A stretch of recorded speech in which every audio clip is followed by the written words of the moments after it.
레위 자손의 기업, 레위 자손의 기업이란 제목으로 말씀을 상고합니다. 이제 앞에까지는 12지파가 기업을 받은 내용을 말씀을 했는데, 오늘은 이 헌신한 지파, 이제 12지파에서 빠진 하나님이 직접 관리하시는 이 헌신한 지파, 레위 지파를 말씀하고 있어요. 이들은 기업이 사실상은 하나님께 헌신했기 때문에 하나님이 이제 성전에서 봉사하는 대로 그 재물을 먹도록 하셨고, 또 11조를 12지파가 바치면 그걸 레위인들에게 나눠주셔서 살 수 있도록 이렇게 하셨어요. 그러면 오늘 본문에 주신 기업은 뭐냐? 이것은 그들이 거주할 성읍, 집을 주셨다는 거예요. 그리고 목초지, 텃밭을 주셨다는 거예요. 그 텃밭이 왜 필요하냐? 말하자면 그 백성들이 농사를 짓는 사람 같으면 그 농업 산물을 바치고, 목축을 하는 사람 같으면 소나 양이나 이런 염소 같은 거를 바치는 거예요. 11조로. 그러면 그것을 집집마다 두고 이렇게 이제 그들이 그걸 재생산해서 돈 벌려고 하는 게 아니라 가족들이 이제 그걸 활용해서 먹고 살도록 목초지를 조금씩 주셨어요. 근데 계산을 해보니까 레위인이 1인당 한 평씩 목초지를, 그래서 예를 들어서 5가족이 산다 그러면 5평을 텃밭으로 주신 거예요. 그래서 집 한 채와 텃밭 그 1인당 한 평 정도, 이렇게 해서 이제 생활만 하도록 기업을 주셨다 그 말이에요. 그래서 다른 지파는 전부 땅덩어리를 크게 주셔가지고 목초지도 크고 농토도 크고, 그래서 얼마든지 이제 땀 흘려 노력하면 거기서 생산물을 얻고 이제 그걸로 자기 생활을 할 수 있도록 이렇게 하셨는데, 반해서 레위인은 헌신했기 때문에 집하고 텃밭만 주시고, 또 실제 산물은 하나님의 성전에서 봉사하는 것으로 11조와 예물로 살게 하셨다 하는 것입니다. 그런데 이제 오늘 이 본문에 보면 12집 이 레위 지파 사람들을 12지파로 다 흩어버려요.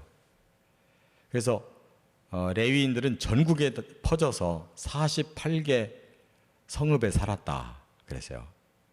그 중에 6개, 이 레위인이 받은 성읍 48개 중에 6개는 도피성이에요. 그래서 레위인의 성읍 도피성에 누군가 부지 중에 살인 범죄를 저지르고 도망오면 일단 그 성에서 보호하고 살렸다가 나중에 죄의 경중을 재판하고 이렇게 처리하도록, 이렇게 그 성읍 자체가 하나님 일하는, 사람 살리는 이런 성읍이었다 하는 것입니다. 그래서 오늘 본문은 이제 길게 이렇게 돼 있는데, 사실은 여기 7절에 다 포함되어 있고 나머지는 부수적으로 더 이렇게 설명을 한 거예요. 크게 3가지로 나눌 수가 있어요, 말씀을. 그 어떤 구분이냐? 레위가 자식을 낳는데 셋을 낳아요. 첫째가 게르손,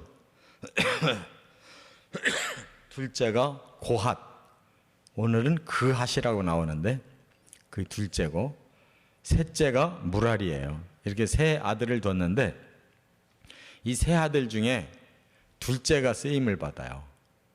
고핫, 그핫이라고 하는 아들이. 왜냐하면 그 아들, 거기서 이 모세가 태어나고 거기서 모세의 형 아론이 제사장이 돼요.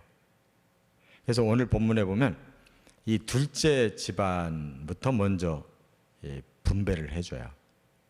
둘째 집안 분배하고, 그 다음에 첫째 아들하고, 그 그다음에 셋째 아들로 이렇게 내려가요. 그러니까 하나님의 우선순위는 하나님이 쓰시는 사람부터 우선순위를 둬요. 그 태어난 순서보다도. 첫째, 여기 4절과 5절 그리고 8절부터 26절까지 보면 그핫, 이 다른 곳에서는 고핫이라고 그랬어요. 그핫 자손의 기업을 말씀하고 있어요. 이들은 이제 제사장 가문들이 그 속에 있잖아요.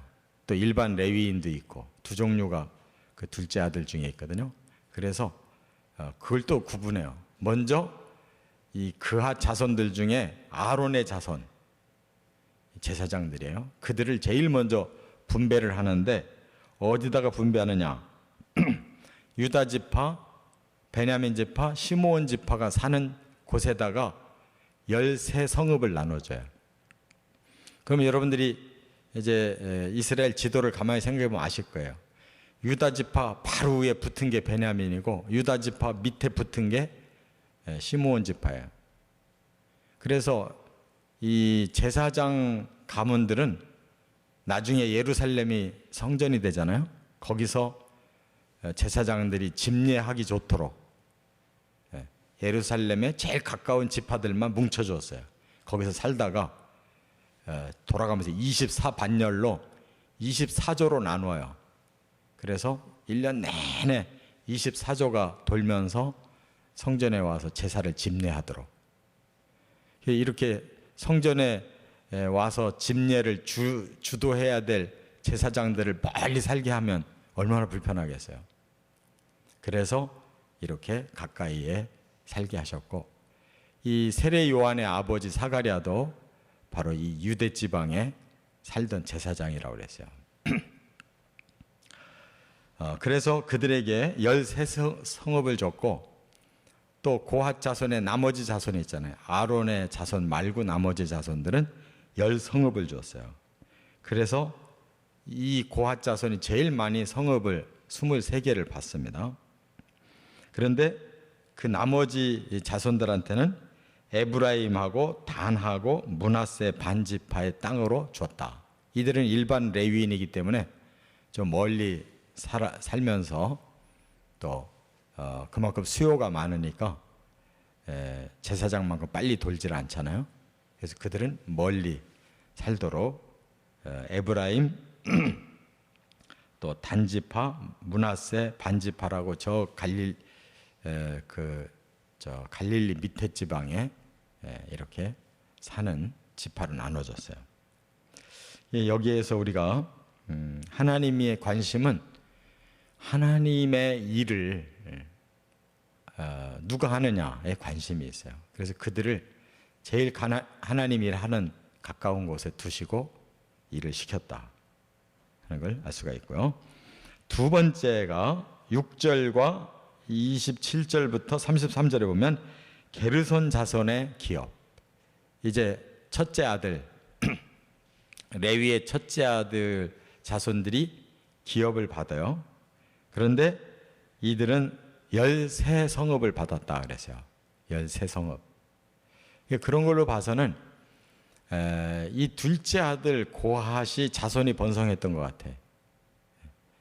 아론의 자손이 13성읍을 받고 나머지가 10성읍을 받아 23성읍인데 반해서 첫째 아들 게르손 자손들은 다 합해서 13성읍을 받았어요.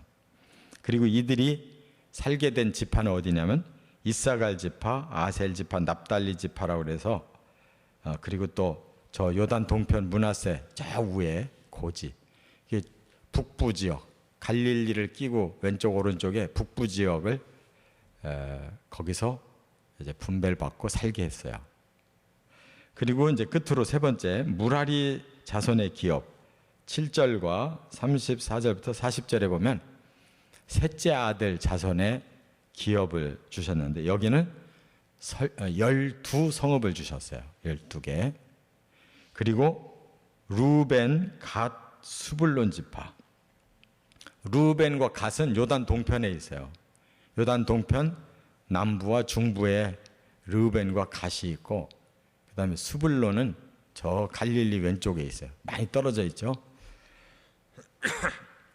이렇게 그들을 흩어서 자손들이 살게 했어요.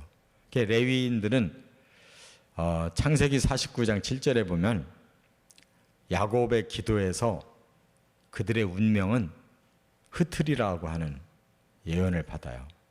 왜 그랬는가 하면, 처음에 왜 그들을 흩겠다고 하나님 말씀하셨는가 하면 범죄 때문에. 세겜족들을 자기 동생, 누이 동생 디나가 세겜 족장의 아들한테 강간을 당했다고, 그리고 이제 그 후에는 그 여인에게 반해서 꼭 혼사를 하고 싶다. 그러니까 속여서 우리랑 혼사를 하려면 할례 받아야 된다. 그래서 세겜 족속의 남자들한테 다 할례를 시킨 다음에 그냥 쳐들어가 가지고 시므온하고 레위 둘째 셋째가 그들을 다 죽여버렸어요. 그러니까 동생이 강간당했다는 이유 때문에 한 성의 남자들을 다 멸해버리는 너무 잔인한 범죄를 저질러서 하나님이 시므온하고 레위는 흩어버리겠다 그랬어요. 근데 시므온은 아주 나쁘게 흩어졌고 레위는 그 중에서 모세가 태어나는 바람에 제사장도 되고 이렇게 헌신하는 지파가 돼서 좋게 흩어진 거죠. 전국에 퍼져서 헌신하도록 흩어졌는데 흩어진 것만큼은 그대로 이루어졌어요. 그래서 하나님이 쓰실 때에는 범죄자도 훌륭한 사람들이 태어나면 그들을 통해서 다시 좋게 쓰신다는 것도 알 수가 있고, 한 번 말씀하신 거는 흩는다고 하면 어떻게라도 흩으신다는 거. 그런 좋게 흩어져서 다행이죠.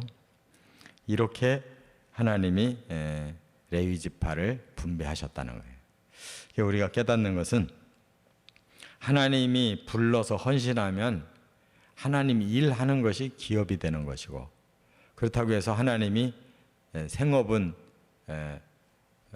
책임 안 지시는가 하면 그건 아니다는 거예요. 하나님이 먹고 살 것과 살 집을 이렇게 분배해 주셔서 이대로만 이스라엘이 순종하면 영육 간에 서로 상부상조해서 아주 축복받는 그런 백성이 되게 했을 텐데, 그만 백성들이 우상 섬기고 하나님 멀리하면서 레위인을 버렸어요. 11조를 안 내고 제사를 잘 안 드리고 하니까 레위인은 먹고 살 수가 없잖아요. 그래서 레위인도 뿔뿔이 흩어지게 된 거예요. 이스라엘이 하나님을 떠나니까 모든 제도가 와해되고 그래서 망한 겁니다. 우리는 하나님 중심으로 하나님께서 원하시는 그 원리대로 순종해서 축복된 삶을 살아가시기를 주의 이름으로 축원합니다.